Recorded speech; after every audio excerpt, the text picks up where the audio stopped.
No, nobody's asking for this, but I just wanted to tell the story of the name of Greasy Cave Boiis and kind of where I came up with that. I just watched a little video about CCR's origins, and it just kind of got me thinking about our own. And I felt like maybe a little bit of an explanation to it might be a good thing. Where it came from was just sort of a fictional band, I guess, idea that I had, and that was kind of what I called my friend group, or what my friends called each other. It was kind of Greasy Cave Boiis. And one of my friends had an apartment, or his mom had an apartment where we would hang out often, and we'd call it the Cave. And so we, just all sort of became Cave Boys, I guess. And very primitive lifestyle. And as far as like the music went, I always knew that if we ever really were going to do music, we were always going to be a little bit primitive compared to a lot of people, because we don't really have the musical knowledge. And it's just kind of a thing where we're not really going to be up to standard. But we also felt, or at least personally I felt, that didn't really matter at all, actually. And it was kind of something that people worry about too much, about having a polished image and everything. And so it's sort of, with that, it's like not really having a polished image and throwing that completely out the window, whether it attracts people or not. That's who we are, so why are we going to pretend to be something that we're not? You know what I mean? Not that we really are cave people, but in comparison, I felt like that was kind of a good way to describe us. Where I got Boiis from, with the two eyes, initially when I came up with that idea, I actually thought about using 3 eyes, just as kind of a thing with like the third eye or whatever, which, whatever. But because it became kind of just Nate and I decided to just go with the 2 eyes, and I spelled it differently just to kind of have some sort of differentiation, because we're just different, we differentiate purposely, because there's been so much music and so much art that you kind of have to differentiate yourself nowadays, because all the good names have already been thought of, you know what I mean? And eventually everything's going to be kind of taken up, so you have to try to find a way to differentiate. And going along with the CCR video that I just watched, they went away with the band, which was really prevalent in the 60s, and the this or the that or whatever, and we could have been the Greasy Cave Boiis. It rolls off the tongue, obviously, and I decided to chop the off after I seen the Pixies, and for the longest time I thought it was the Pixies, but it's just Pixies. So that's kind of where I had the inspiration to chop the off originally, and then seeing that with CCR, that was kind of where I wanted to make this little video here. So, there's another one. But largely it's just kind of a way to explain ourselves, and way to find other Greasy Cave Boiis out there.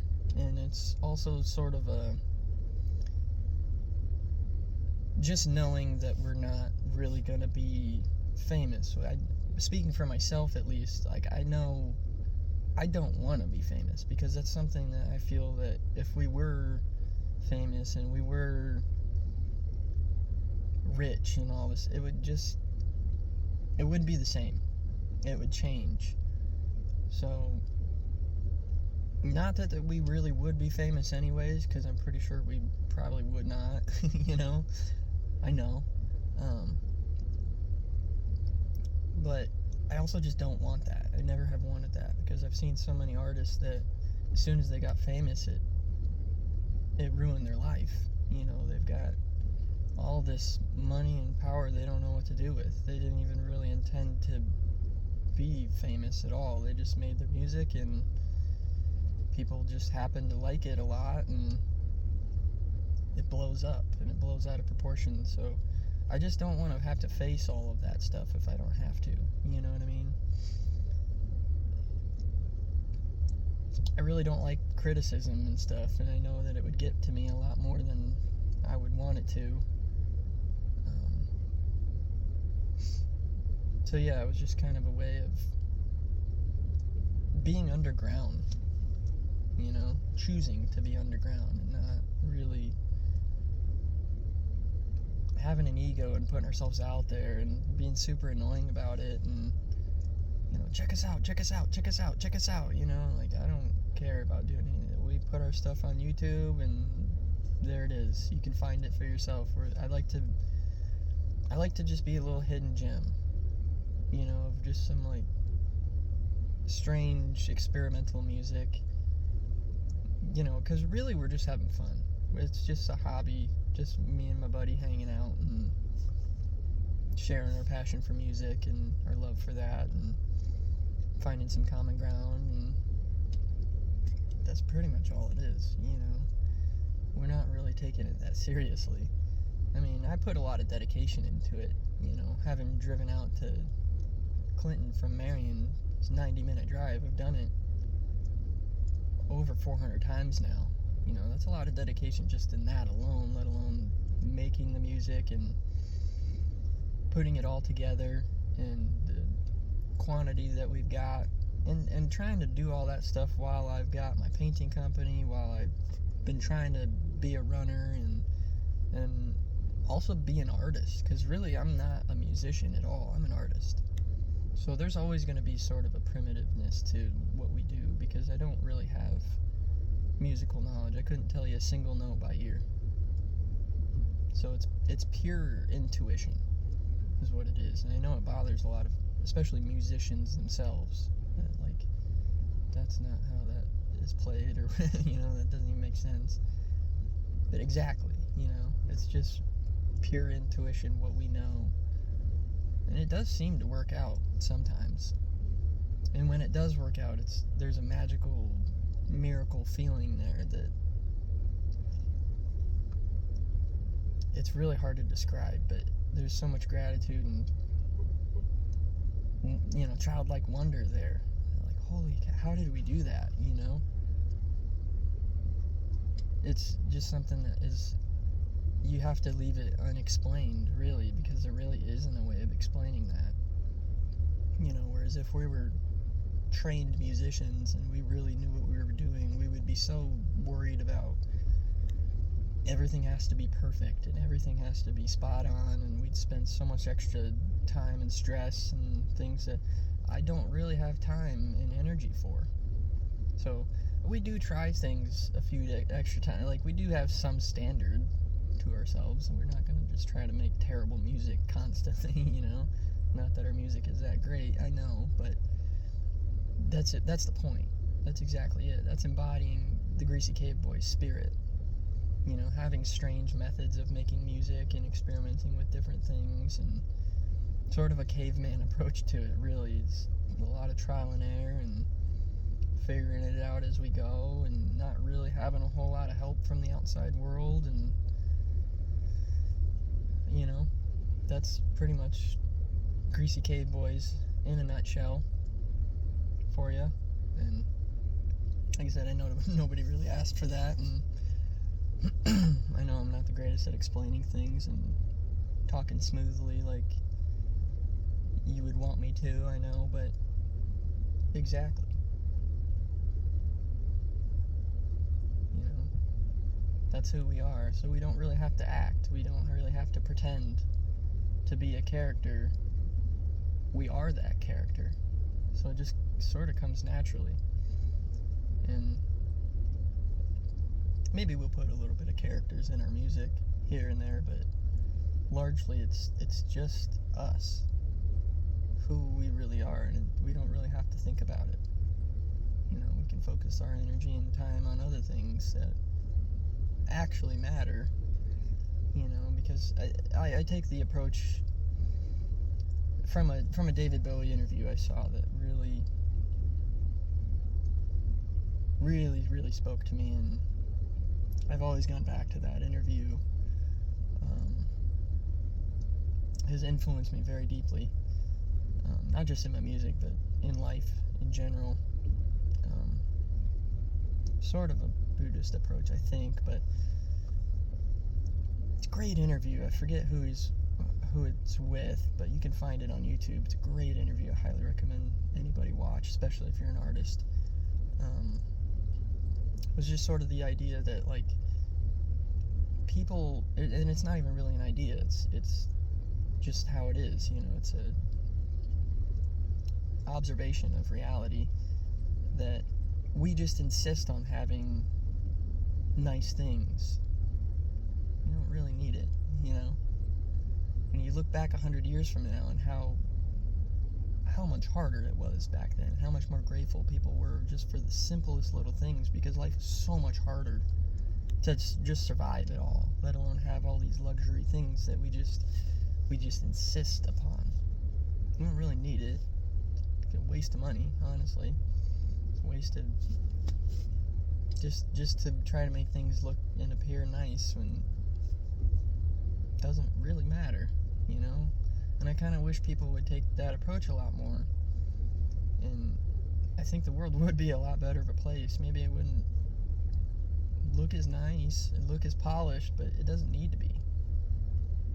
You know, why am I killing myself to make this thing look perfect when it doesn't even matter? You know, I could do so much more good for the world otherwise, you know. But the only issue really is just people's perspective of that, and how hard it is to get them to change their mind on that, you know. I think people care so much about having super nice clothes and looking professional, and you're clean cut, and you're this and that, and it's phony. It's fake, all of it. It's super fake and phony, and I'm not going to pretend like I can't. I just can't bring myself to do that. I mean, I clean up nice, you know, but you really notice when I do, too. There's a little bit of a shock value with that, too. So if we come out and we look very nice and da-da-da, maybe that'll shock some people, and alright, there you go. But there really isn't kind of much thought into it. It's just sort of trying to embody who we really are. And I mean, really, that's all there is to it. A good analogy that I thought of, it's like we're just an apple. You know, we got a lot of good in us, but we got a bruise on there. Yeah, we're not perfect. I know, we're a little rough, but it doesn't mean we're not a good apple still, you know. Why waste that good apple? Why throw that away? You know what I mean? You know, Greasy Cave Boiis kind of requires a little bit of work to be put in to enjoy it, and the reason for that is kind of just because I really like the music that I had to kind of work for, and I had to dig for to try to find it, and I found this thing that maybe even the artists themselves oftentimes overlooked. You know, it's like back in the day when people had to go to the store and dig through vinyl records and really try to find it, walk through the snow, and they really had to earn it. That's a real treasure to them, you know. When you go out there and earn something, it means a lot more to you, you know, and you really have to take a chance on it sometimes. So that's another reason why, like, I just really love to be, or I really love the idea of just being kind of a hidden gem. And maybe it plays off of my art too. Maybe my art takes off eventually, and well, this guy did music too, let me check that out. You know, it's kind of where I assume people are probably going to find us, you know.